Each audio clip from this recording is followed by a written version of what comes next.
Hello dear viewers, মিডর application চ্যানেলে সবাইকে স্বাগতম। আজকে আলোচনা করতে চলেছি তুগলক বংশের আর এক গুরুত্বপূর্ণ শাসক ফিরোজ শাহ তুগলক সম্পর্কে, যাকে ঐতিহাসিকরা সুলতানি যুগের আকবর বলেছেন।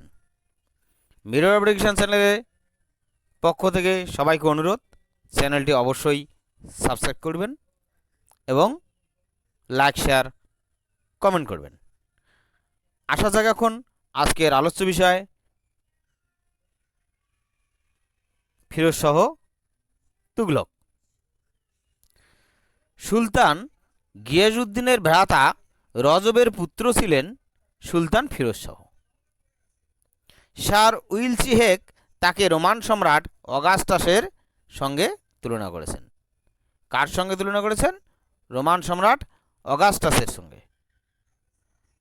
ফিরোজ শাহ মোহাম্মদ বিন তুগলক প্রবর্তিত 24 রকমের কর বাতিল করেন। কত রকমের কর? 24 রকমের কর।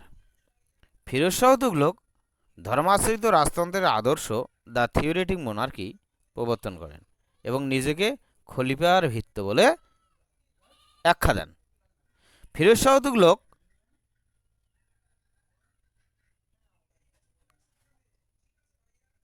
করেন প্রবর্তিত 4 ধরনের কর চালু করেন।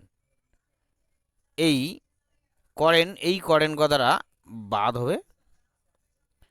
ফিরোজ শাহ তুগলক প্রবর্তিত 4 ধরনের কর চালু করেন, যথা খরাস, চাষের জমির উপর ধার্য কর 1/10, খামোশ, লুণ্ঠিত দ্রব্য এবং খনিজ দ্রব্যের উপর ধার্য কর 1/5, জাকাত, মুসলিমরা তাদের আয়ের 2.5% দান করত, আর হচ্ছে জিজিয়া, অমুসলমানদের উপর ধার্য কর। এই করটি হচ্ছে যারা অমুসলমান মানে মুসলিম নয় তাদের উপর কর ধার্য করা হতো, মানে মূলত হিন্দুদের উপর এই কর ধার্য করা হতো। এছাড়া সাব বা সেচ কর কৃষকদের কাছ থেকে ফসলের 1/10 আদায় করতেন। দিল্লি সুলতানিতে ব্রাহ্মণ, নারী, নাবালক এবং দাসদের কর দিতে হতো না। তিনি ব্যতিক্রমীভাবে ব্রাহ্মণদের উপর জিজিয়া কর চাপান। তিনি অবাধ বাণিজ্যের স্বার্থে চুঙ্গি কর তুলে দেন। বেকার সমস্যা দূর করার জন্য তিনি সর্বপ্রথম কর্মনিয়োগ দপ্তর বা এমপ্লয়মেন্ট এক্সচেঞ্জ চালু করেন। দরিদ্র মুসলমান কন্যাদের বিবাহ ও অনাথ বিধবাদের ভরণপোষণের জন্য তিনি দেওয়ানি খয়রাত বিভাগ প্রতিষ্ঠা করেন। আর দরিদ্রদের চিকিৎসাকল্পে দিল্লিতে দেওয়ানি ইস্তিহক দাতব্য চিকিৎসালয় স্থাপন করেন। তিনি কারখানাগুলিকে 2 ভাগে ভাগ করেন। এক হচ্ছে রতিবি, মানুষ ও পশুর জন্য খাদ্য সামগ্রী তৈরি করা হতো।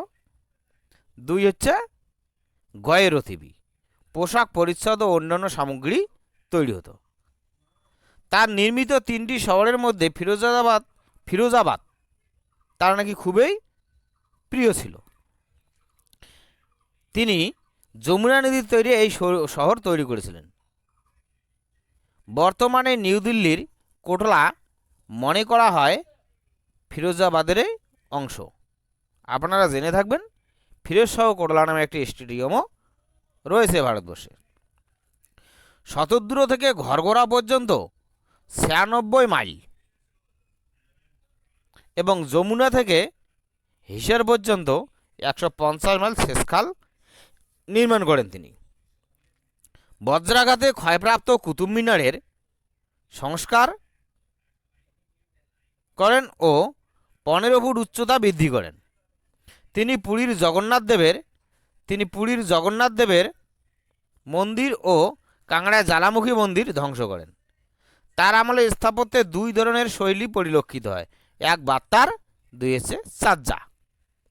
বাংলার শাসক সুলতান শামসুদ্দিন ইলিয়াস শাহের আমলে 1353 খ্রিস্টাব্দে প্রথম বাংলায় সামরিক অভিযান করেন। পরে আবার 1359 খ্রিস্টাব্দে ইলিয়াস শাহের পুত্র সিকান্দার শাহের আমলে দ্বিতীয়বার বাংলা আক্রমণ করেন। তিনি জিতল, অর্ধজিতল ও সিকিজিতল বা বিগ মুদ্রা চালু করেন। এই সময় দিল্লিতে এক মণ গমের দাম ছিল 8 জিতল ও 1 মণ ছোলা ও জবের দাম ছিল 4 জিতল। ঐতিহাসিক হেনরি ইলিয়ট ও এলফিনস্টোন মুঘল সম্রাট আকবরের সঙ্গে তুলনা করে ফিরোজকে সুলতানি যুগের আকবর বলে অভিহিত করেন। তাহলে সুলতানি যুগের আকবর কাকে বলা হচ্ছে? ফিরোজ শাহ তুগলককে। তার সর্বশেষ অভিযান ছিল কাটিহার, যেটাকে আমরা রোহিলাখণ্ড বলে চিনি। সেই সময় এই স্থানে রাজা ছিলেন খোরকু বদাউন।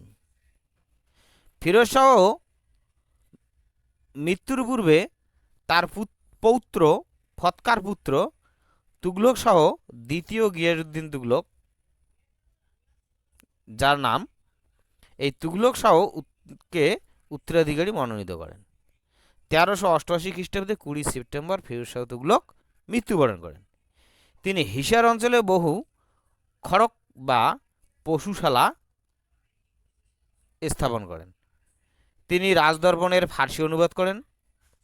ফিরোজ শাহ তুগলক রচিত আত্মজীবনীমূলক গ্রন্থ হল ফুতুয়া ই ফিরোজশাহী। তিনি দিল্লির নিকটবর্তী তোপড়া গ্রাম এবং মিরাট থেকে 2টি অশোক স্তম্ভ লেক দিল্লিতে নিয়ে আসেন। তার মৃত্যুর পর তার পৌত্র তুগলক শাহ বা দ্বিতীয় গিয়াসউদ্দিন তুগলক দিল্লির সিংহাসনে বসেন। Thank you for watching. Mirror education চ্যানেলের পক্ষ থেকে সবাইকে ধন্যবাদ। Please subscribe my channel, like, share and comment. Thank you.